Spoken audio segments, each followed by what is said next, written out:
Hello and welcome to Mekelle Foresight. This is Mekelle, producer and host of the show. Today we have a guest, Professor Mirjam van Reisen, Professor of International Relations, Innovation and Care at Tilburg University, and Professor for Fair Data Science at the Leiden University Medical Center, University of Leiden. She's a close observer of political trends in Ethiopia and has been actively engaged in voicing the plight of the people of Tigray since the war broke out over 2 years ago and calling for justice. Professor Mirjam, welcome to Mekelle Foresight. Thank you very much, Michael. Thank you for having me. Just let me start with your recent tweet in which you said, and I quote, Kenya former president and peace mediator Uhuru Kenyatta looking forward to more progress to be realized on the Ethiopia-Tigray peace process by 7 January, end of quote. 7 January being the Ethiopian Christmas.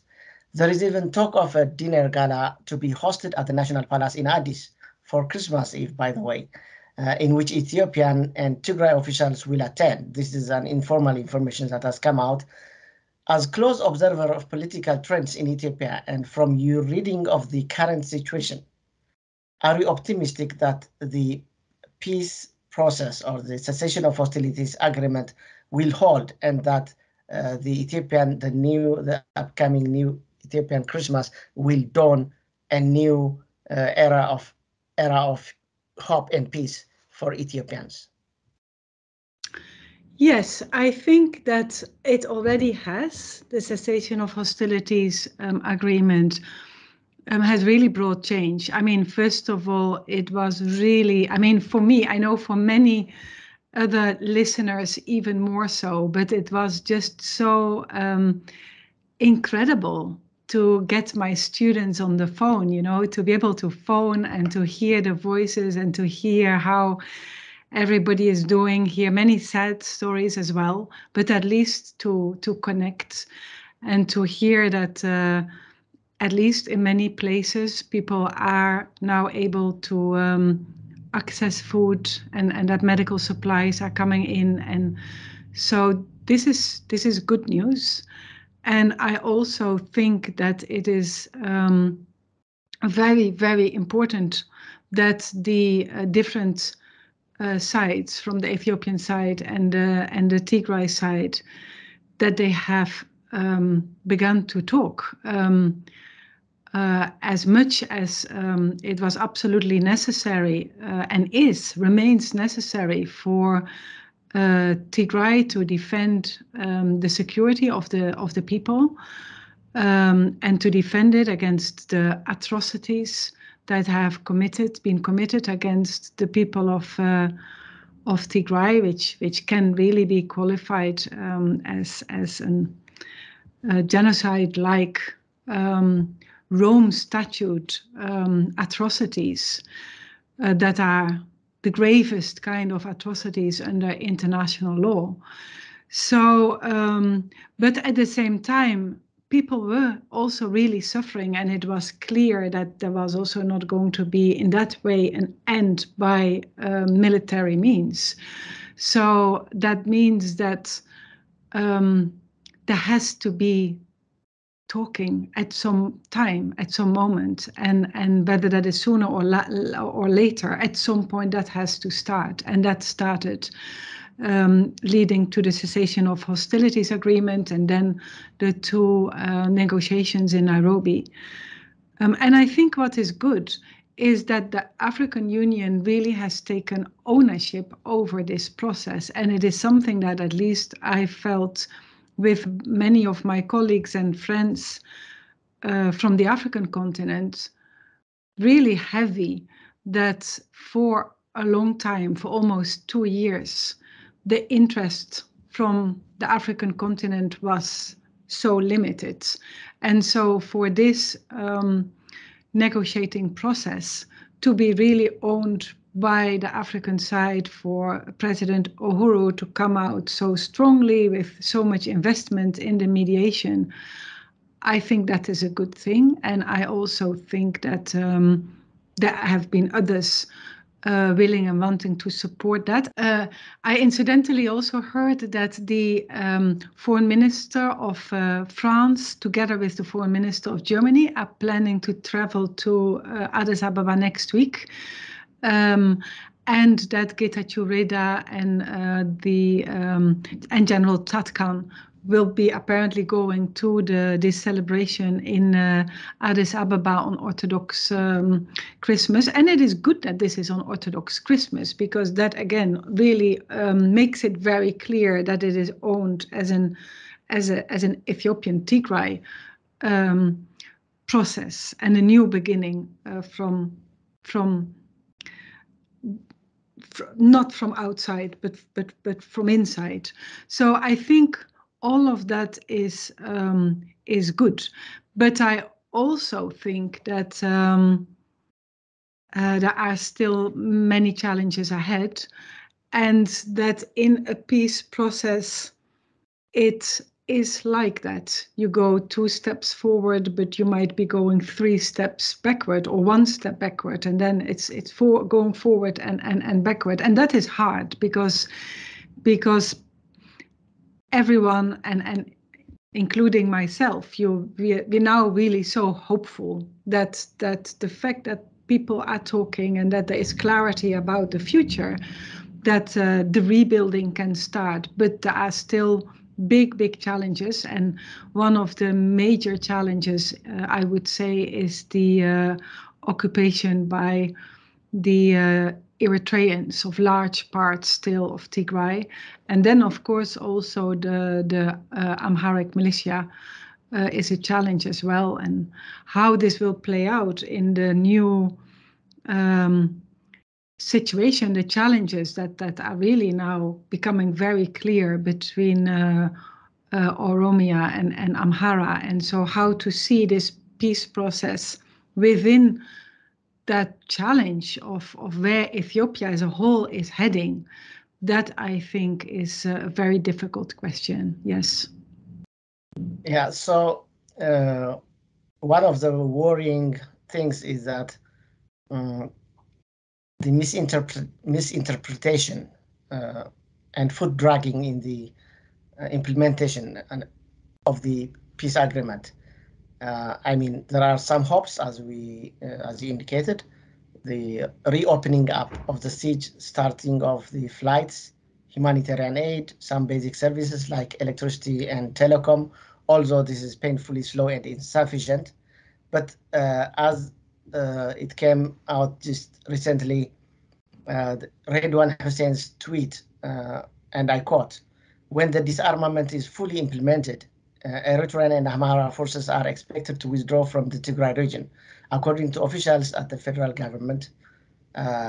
So this kind of rhetoric, do you see it as an obstacle that they may derail the peace process? Well, a peace process is a process of building trust, of building confidence. So I think it is good that this building of trust and confidence between the Ethiopian federal government and the Tigray regional government, that is happening. But that doesn't include Eritrea, and it also didn't include the regional state of Amhara. So that trust building doesn't include 2 key players. And so without them somehow engaging to the process, that peace process is absolutely incomplete and could be very dangerous as well, because the big question I think that you are raising is if the African Union and the international community aren't clear when this tipping point of confidence building has been achieved. So if that unclarity leads to a conclusion that the peace process is sufficiently well on the way, and so the carrot and the sticks are sort of removed, and the process is left to its own, then it can very quickly deteriorate to what has happened in the last 2 years, because the key drivers, President Isaias from Eritrea, first of all, has not been removed from this process, and he still has every opportunity to engage and to worsen the situation again. So this is really the most important question that needs to be faced today. What is the plan? What is the idea of dealing with Eritrea? I think that for the disarmament, it should be absolutely clear that never, under whatever agreement, are atrocity crimes allowed to be committed.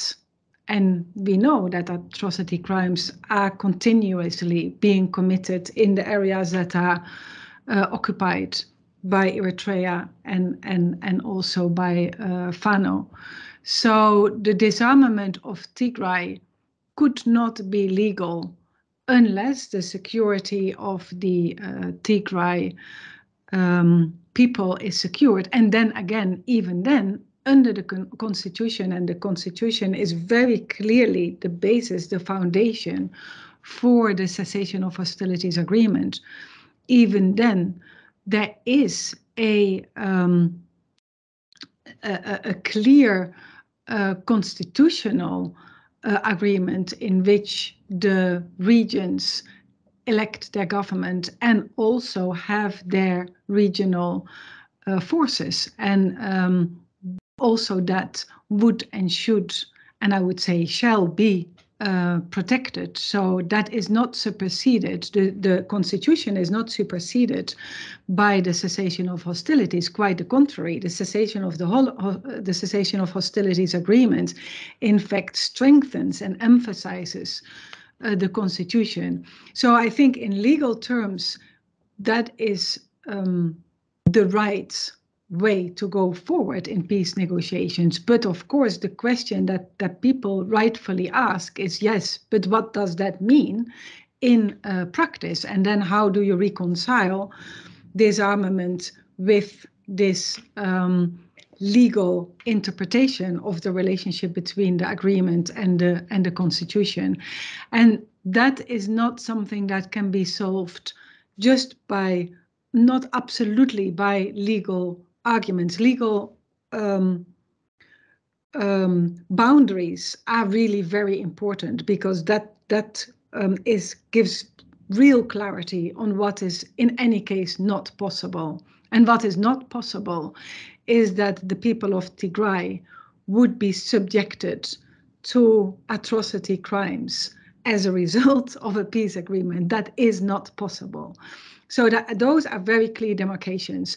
But then how to go forward in a practical way with the obstacles that are there, that is difficult. And so far, those discussions, I think, have been done with a lot of dignity, realism, a lot of respect from the Tigray side to what the people have endured and what their needs are and what their hopes are. But it is a very, very difficult path to walk. Yes. Just recently, one of the local media in Tigray reported, and this paints an almost surrealistic, painful picture of the sounds of wailing and crying filling the Tigray landscape in villages and towns still under occupation by Eritrean and Amhara forces, as these forces roam neighborhoods raping girls. Just children as the grown-ups have either joined the resistance or have fled their homes. These forces are snatching up the children from the folds of their mothers and fathers or grandparents. Even today I was reading when after the flights opened people landing in Tigray, those coming out of the plane are being abducted by Eritrean forces and their money robbed. This is on top of, the killings, abduction. Abduction is, going on unhindered. So, as one who has been consistently voicing the plight of the people of Tigray for over 2 years now, what comes to your mind when you hear such things? Even after the signing of the Pretoria Agreement. It is absolutely harrowing, Michael. It's also very consistent with what has been going on for many years. And so what is really very important is that bigger picture, that is really understood. I think that, myself, I've been very much involved in the documenting of the rapes, the atrocities committed to women and their children, and also the abductions, and the abductions that all of these are among the worst degree of atrocities that I think are known to mankind. The abductions of the refugees from Eritrea, from Hitzat and Shemelba to Shararo and back into Eritrea. I know about it because people contacted me afterwards and they told me what went on and how they escaped. And so this is consistent with what I also read that you're referring to, that now, who could imagine that people now arriving in Tigray are being abducted or kidnapped? It still probably has to be confirmed. But to me, it could absolutely be true that because of money and greed, these are being taken. It is also consistent with other news reports from today and yesterday that people are being violated when they go to the bank, and so they have some new money, and that money is being taken by Eritrean soldiers. So the people of Tigray and I would say the people of Eritrea have been suffering under this hand of Isaias, President Isaias from Eritrea, and he is absolutely ruthless. And some people may say, yes, but it's also Eritrean soldiers that have been conducting these atrocities. And what about the accountability there? I think that is something that needs to be looked at in the legal processes that should come out of everything that has happened, and the conditions under which and the circumstances under which they were prompted to do these atrocities. But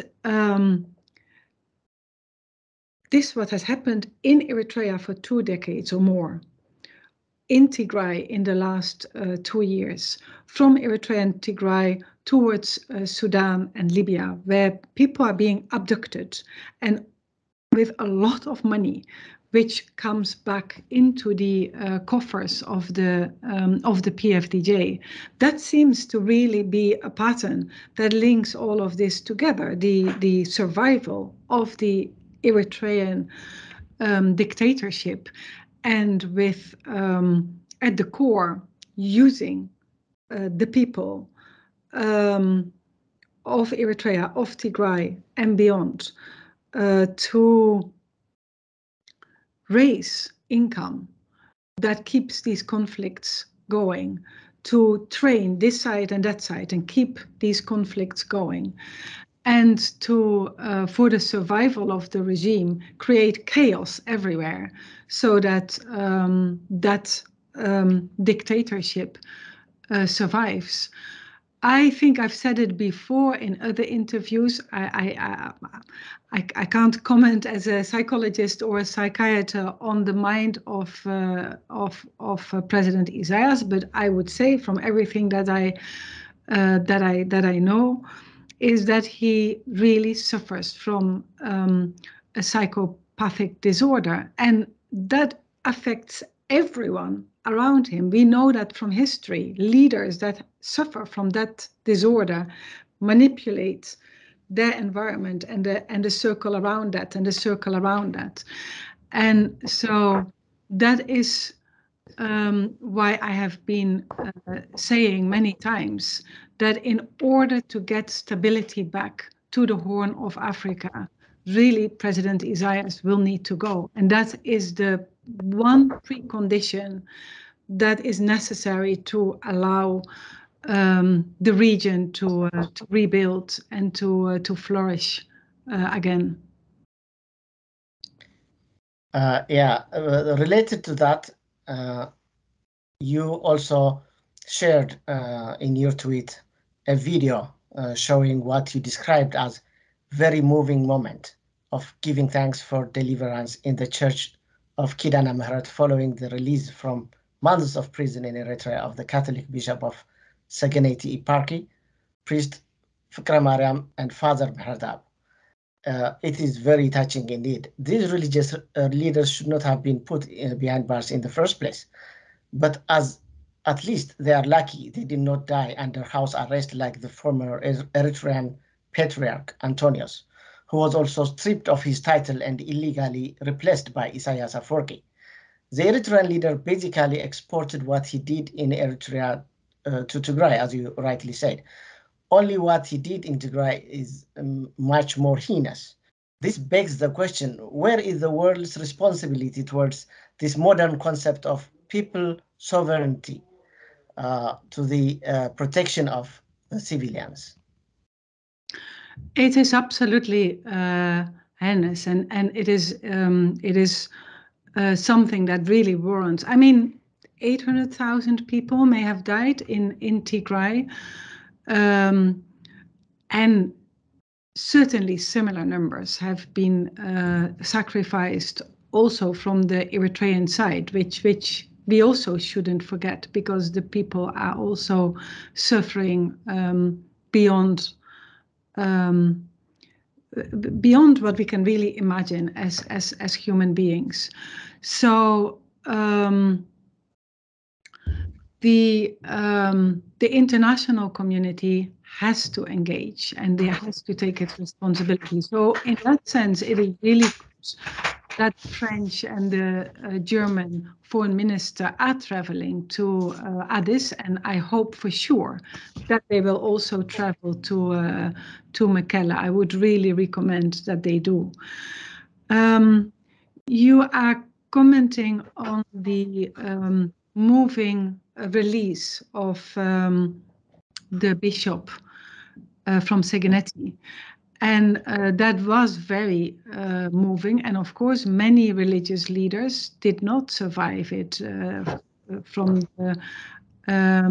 one of the leaders of the Muslim school, for instance, the old leader who was in his 80s, who died in prison as well in Eritrea. I think it goes back to the point that I made earlier, and that is that Isaias thinks that he is God, and therefore he thinks that he owns his people, and his people can include in his mind the people of Tigray, even beyond that. And he replaces anyone, or he arrests anyone that is a challenge of that, and that started with his own leaders from the liberation movement in 2001, but that has also continued to go to any religious leaders.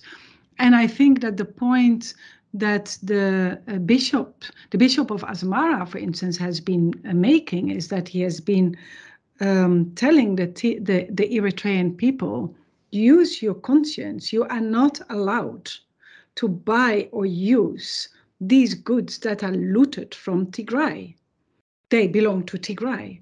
And so the bishops have been, I think, in a soft way, appealing to the people of Eritrea that as human beings, they are responsible to understand what they should and shouldn't do. And it's not Isaiah who thinks for them, but it is they are finally accountable to their God.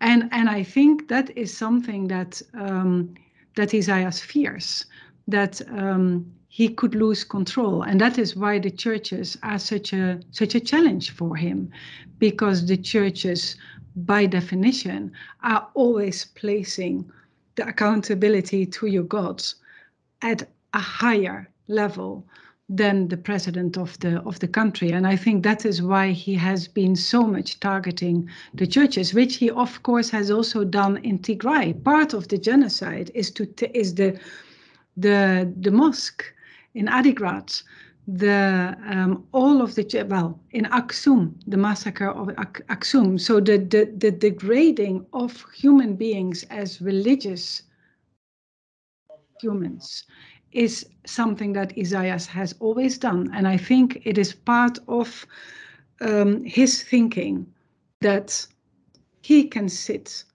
on a chair of God. We all know that that is not going to happen. One day he is going to have to answer to his God. But at this time, I'm saying it because we need to think how we answer to that reality, and we need to think of that from all of the different responsibilities that we hold. But we cannot think of Isaiah just as somebody he is geostrategic, he uses all of these tools, etc. But it is not only a matter of policy, it is a matter of how he sees the world and how he sees himself in the world. And so we all, as politicians, as policymakers, as researchers, need to understand where he is coming from if we are trying to deal with him. Yeah, very impressive indeed. So you did research together with other fellow researchers on the effect of trauma counseling support and social protection on enhancing economic resilience in vulnerable communities. A related case study you researched is the effectiveness of self-help, low-cost trauma counseling on enhancing economic resilience in war-affected communities in northern Uganda. Whole communities in Tigray having gone through one of the longest sieges in recent history and the heinous atrocities committed against them. The societal trauma is obviously going to be huge. What areas of intervention do you see in Tigray geared towards fundamental healing? It's a very important topic, and it's very close to my heart. If we understand that the essence is to take away your humanity, then the trauma that happens is that you don't think of yourself anymore as having any value. And so what we were trying to do with our team, and we had such absolutely amazing people from Tigray, from Eritrea, from Uganda working together, was like, let's not think about money, let's not think about experts. What are the tools that we have that people in self-help can do to restore their dignity and feel that, because trauma is painful, you don't sleep. Anytime that something happens, you are back into that place where so much harm was done to you. So what tools do we have? And it was very interesting that with a very short program in which it was explained, why does this harmful mind come back? Which really is because as a human being, we are like very logical beings.